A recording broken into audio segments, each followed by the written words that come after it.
Magluto naman tayo ng ginataang sitaw at kalabasa. Ayan, magpainit na tayo ng pan at maglagay na tayo ng mantika. At pagkalagay nga natin ng mantika ay siyempre gigisan natin itong ating luya. At siyempre sabay ilalagay ko na rin itong bawang. At pakalagay ng bawang at nalanta na, ito namang ating sibuyas ang isusunod mga idol. At siyempre maglalagay tayo dyan ng isang kutsarang bagoong alamang, isang kutsara at kalahati mga idol ang lalagay ko dyan. At pakalagay nga natin dyan ay siyempre hinalo-halo natin ang pagayon at pagarni. Ayan na, at isinunod ko na rin yung ating kakanggata.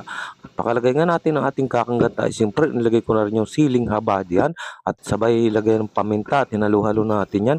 Sabay lagay ng pampalasa at inilagay ko na rin itong ating kalabasang dilaw na dilaw. Okay, haluin lang natin ng paunti-unti yan. At siyempre, ikinover natin at muli naman nating binuksan yan mga idol. Haluin natin ng paunti-unti yan. At inilagay ko na rin itong ating sitaw na berdeng-berde mga idol.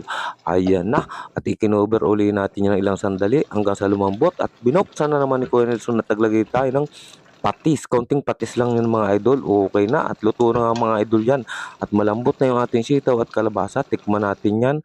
Wow, okay na mga idol yan, luto na yan mga idol ang ating ginataang sitaw at kalabasa mga idol. Ayan, okay na, thank you for watching.